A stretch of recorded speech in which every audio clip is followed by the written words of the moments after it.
He was one of the architects of the Holocaust, hiding in plain sight under a false name. But in his final 24 hours of freedom, Adolf Eichmann's carefully built disguise was about to collapse. If you value documented World War II history like this, subscribe. It's the best way to support our work. Also, comment from which city you're hearing this from. Now back to the story. Every knock at the door could shatter a carefully constructed illusion of safety. Adolf Eichmann, one of the architects of the Holocaust, moved through his modest home in Argentina with measured caution, acutely aware that discovery could arrive at any moment.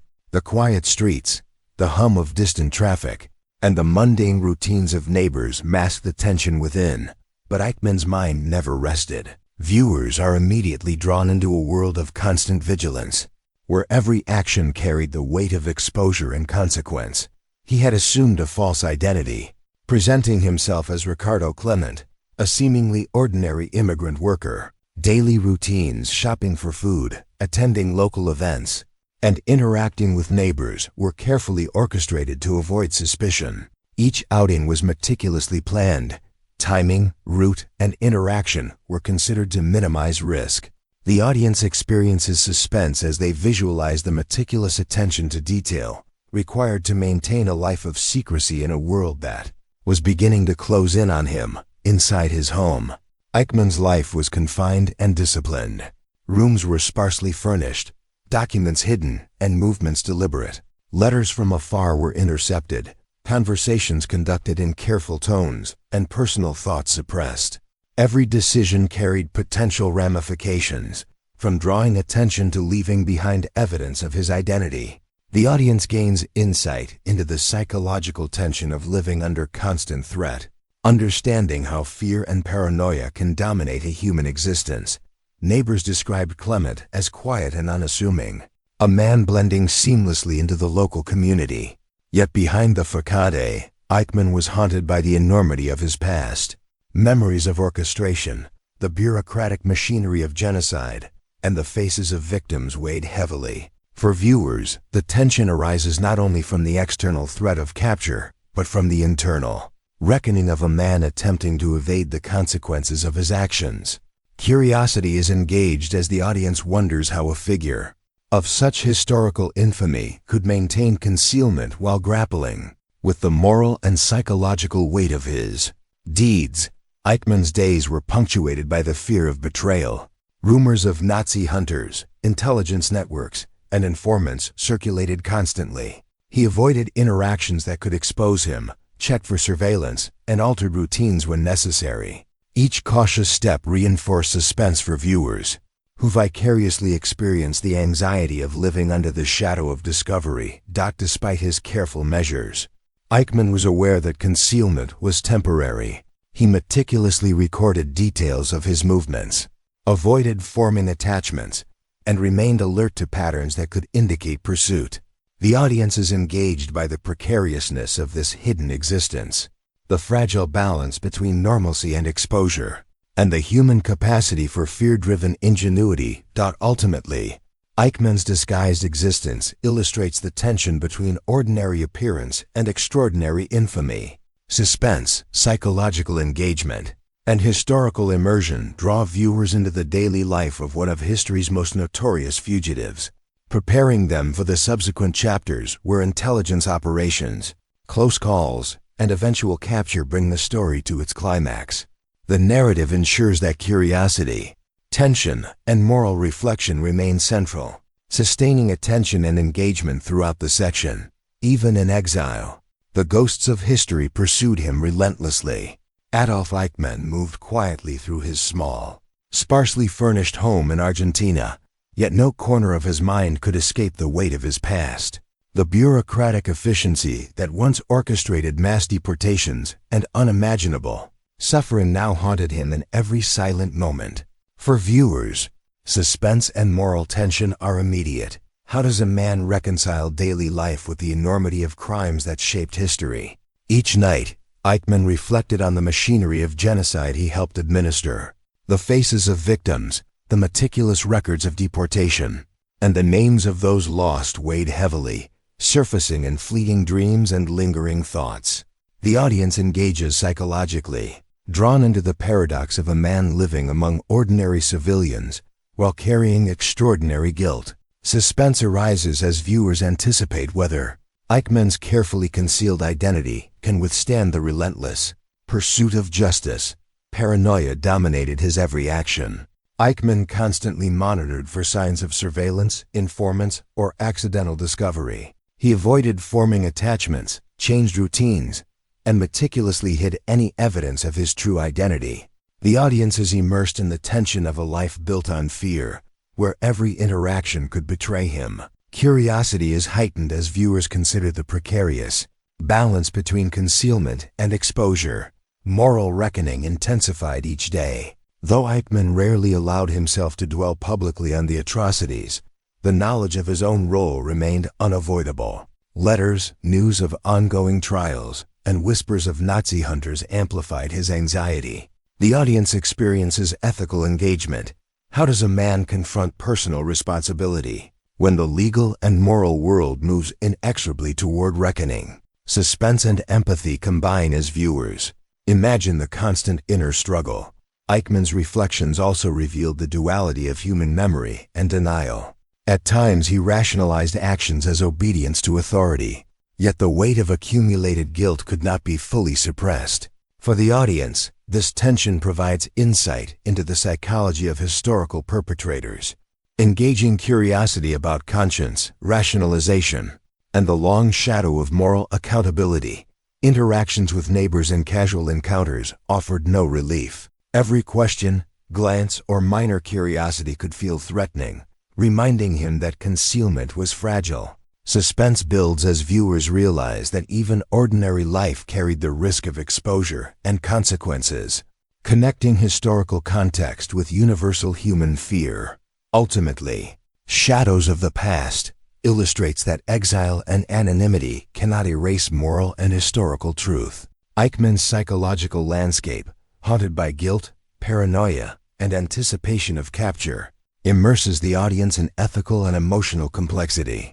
Suspense, curiosity, and reflection are maintained throughout, preparing viewers for the next chapter, where intelligence operations, the tightening net of pursuit, and eventual apprehension bring the narrative to its climax.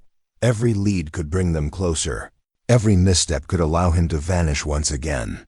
Adolf Eichmann, hiding under the alias Ricardo Clement, moved cautiously through the streets of Buenos Aires, unaware that a network of determined intelligence agents was steadily closing in. Mossad operatives, along with other Allied intelligence units, had painstakingly compiled information on the fugitive, piecing together fragments from witness accounts, intercepted correspondence, and clues left in plain sight. Suspense is immediate, drawing viewers into the delicate balance between pursuit and evasion. Agents relied on a web of informants, some former Nazis, others sympathetic locals, to track Clement's routines. Each tip, no matter how small, was cross-referenced with prior intelligence. Eichmann's careful routines, visiting the market, working at a local business, attending community events, were monitored to detect patterns or deviations. The audience experiences tension as every ordinary action carries the potential to expose the fugitive, emphasizing the high stakes of covert operations. The manhunt was methodical and patient. Operatives studied photographs, monitored communications, and analyzed behavioral patterns to anticipate Eichmann's movements. The suspense is heightened as viewers consider the precision required to identify a single individual among thousands of expatriates and immigrants. Every day that passed without discovery increased the tension, both for the agents striving for capture and for Eichmann, who unknowingly walked under a constant veil of observation. Covert surveillance included tailing Eichmann on foot, observing him from a distance, and discreetly noting interactions. Mossad agents coordinated internationally, exchanging intelligence across continents, refining their strategy with meticulous attention. The audience remains engaged as the narrative emphasizes the interplay of strategy, patience, and the ever-present risk of detection. Curiosity grows as viewers ponder whether the fugitive's caution could outmatch decades of intelligence work. Each breakthrough in the investigation, such as confirmation of Eichmann's residence or identification by neighbors, escalated tension. Small victories for agents were counterbalanced by Eichmann's own adaptability and vigilance. Viewers experience a roller coaster of suspense. Will the hunters close in, or will the fugitive slip further into anonymity? This mirrors the psychological strain of both pursuer and pursued, immersing the audience in the human stakes behind historical events. The historical context of post-war intelligence operations adds depth. Eichmann's escape to Argentina was made possible by sympathetic networks and the chaos of post-war reconstruction. Yet the global commitment to justice meant that no place was truly safe. The audience is drawn into ethical and historical reflection, the intersection of law, morality, and international pursuit of justice. Suspense and engagement are maintained as viewers witness the precision and determination that would ultimately define Eichmann's capture. Ultimately, tracking Eichmann illustrates the intricate dance between human ingenuity, historical consequence, and moral imperative. Suspense, curiosity, and engagement are sustained as viewers follow the convergence of intelligence work and moral pursuit, setting the stage for Section 2, where the net tightens and Eichmann's carefully concealed life faces imminent exposure. The walls closed in as every shadow could betray him. Adolf Eichmann moved cautiously through the streets of San Fernando, Argentina, yet the invisible web of intelligence operatives was tightening with relentless precision. Each step, each casual interaction, was fraught with danger. Mossad agents and Allied intelligence meticulously monitored his movements, waiting for the perfect convergence of opportunity and evidence. The audience is immediately drawn into suspense, feeling the palpable tension of a fugitive's fragile existence. Eichmann's near discoveries became increasingly frequent. A neighbor's casual glance, a suspicious delivery, or an unexpected visitor could have exposed him. Every day demanded careful calculation, routes to the market, interactions with local shopkeepers. Even the timing of meals were adjusted to avoid attention. The viewers experience suspense as they imagine the psychological strain of existing constantly under observation.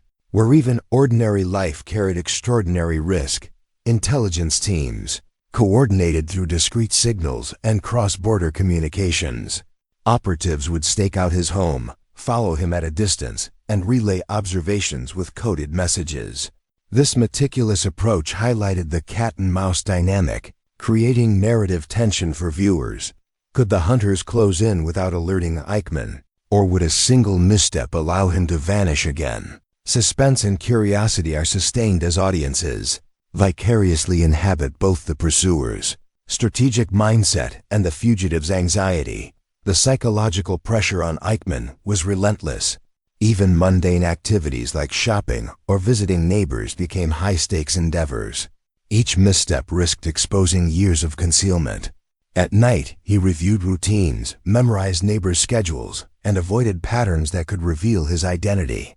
The audience is drawn into his inner world, fear, vigilance, and the anticipation of justice that loomed ever closer. Moral contemplation arises as viewers reflect on the tension between human survival instincts and the weight of historical accountability. Small clues and intercepted communications provided hope for the agents but added risk for Eichmann. Each lead, whether from a former associate or an observant local, narrowed the window of safety. The narrative builds suspense as viewers consider the interplay of chance, strategy, and human error. Would Eichmann's careful measures be enough, or would the relentless pursuit finally catch him? The uncertainty fuels engagement, empathy, and curiosity. The stakes were both historical and moral. Eichmann was not only a fugitive from justice, he embodied the lingering consequences of atrocities he had orchestrated. The pursuit represented a broader struggle between accountability and impunity, justice and evasion.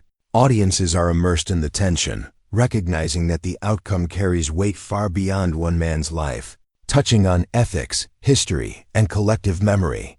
Ultimately, The Neck Titans illustrates the convergence of strategy, psychology, and historical responsibility. Suspense, curiosity, and emotional engagement remain central as viewers witness Eichmann's escalating vulnerability and the relentless approach of those determined to bring him to justice.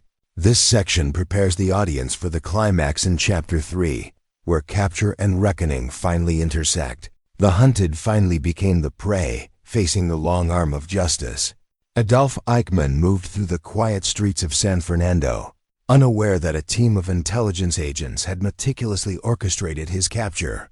Mossad operatives, working in unison with international intelligence contacts, had observed his routines for months, mapping every movement, every visit, and every casual interaction. The tension is immediate for viewers. A man who had evaded justice for years now faced the culmination of relentless pursuit. The operation was executed with precision. Agents approached quietly, blending into the environment, while local collaborators provided logistical support. Eichmann, under his alias Ricardo Clement, was completely unaware that his life of careful concealment was about to collapse. Every step he took, every turn into a side street, brought him closer to discovery. The audience experiences suspense as the narrative draws them into the high stakes moment where years of secrecy face a single decisive confrontation. Eichmann's reaction at the moment of capture was a mix of disbelief, fear, and resignation. He attempted to maintain composure, but the presence of armed operatives, the precision of the arrest, and the suddenness of the moment left him vulnerable. Viewers are engaged emotionally, empathizing with the tension of a man confronted by inevitable consequences, while also reflecting on the moral weight of his crimes. Suspense builds as every second seems poised on the edge of exposure, making the audience feel the precarious balance of the operation. The capture was not violent, but the psychological impact was immediate. Eichmann was restrained, questioned briefly on location, and transported discreetly to a secure holding site. The meticulous planning ensured that no opportunity for escape remained. For viewers, this reinforces the intensity of the manhunt and the psychological reversal. The predator of history is now a figure under control, vulnerable, and facing accountability. Suspense, tension, and engagement remain high as audiences witness the intersection of human cunning, strategy, and justice. Behind the operation lay months of intelligence work, surveillance, informant reports, and careful timing. Each element converged to trap Eichmann without endangering civilians or compromising operational secrecy. Audiences are drawn into the broader historical and strategic context, understanding not only the personal drama of capture, but also the complex logistics and moral imperative that drove international agents. Curiosity is heightened as viewers wonder what would happen next, how justice would be administered, and how a historical fugitive would respond under pressure. Ultimately, the moment Eichmann was cornered embodies the intersection of human psychology, historical consequence, and moral reckoning. The suspense of capture, the tension of confrontation, and the anticipation of justice immerse viewers fully in the narrative. Emotional engagement is paired with intellectual curiosity, maintaining audience attention while preparing them for Section 2, where Eichmann faces interrogation, the weight of historical judgment, and the first steps toward accountability. Every step led to the courtroom where history would weigh his crimes. Adolf Eichmann, now under custody in a secure facility in Israel, confronted the full weight of his past actions. Gone were the days of anonymity, replaced by the relentless scrutiny of investigators, historians, and the moral lens of the world. The audience is immediately drawn into suspense. A man who orchestrated mass deportations and atrocities now faces the profound consequences of his decisions. Curiosity builds as viewers anticipate how justice would finally intersect with one of history's most notorious figures. Eichmann's initial detention was meticulous. Guards ensured that every precaution minimized risk, yet the psychological pressure was immense. No ordinary prisoner, he was constantly monitored, questioned, and moved under strict protocols. For viewers, the tension is palpable. Each detail of confinement conveys the reversal of power, where the orchestrator of terror is now subjected to the machinery of accountability. Suspense and engagement are heightened as audiences witness the intersection of human psychology and historical justice. Interrogation sessions began with procedural questioning, gradually revealing the depth of Eichmann's involvement in orchestrating the Holocaust. Investigators used evidence meticulously collected over years, documents, testimonies, and records to confront him with facts that could not be ignored. The audience experiences intellectual curiosity. How does a bureaucrat of genocide rationalize, evade, or confront responsibility when faced with irrefutable proof? Suspense builds as every response could influence legal outcomes, public perception, and historical memory. The psychological strain on Eichmann was profound. He oscillated between denial, rationalization, and moments of quiet reflection. Sleep was elusive. Meals were subdued. The omnipresent weight of observation made ordinary tasks fraught with anxiety. For viewers, this humanizes a historical figure without diminishing moral culpability, engaging empathy while reinforcing tension. Suspense is compounded as the audience imagines the private reckonings that accompany such a public confrontation with justice. Each day in detention underscored the moral and historical stakes. Investigators emphasized the scale of crimes, the lives destroyed, and the meticulous planning that had enabled mass deportations. The audience is drawn into ethical reflection. How does one reconcile human agency, obedience, and systemic cruelty? Curiosity persists, prompting viewers to consider how individuals navigate accountability under extraordinary circumstances.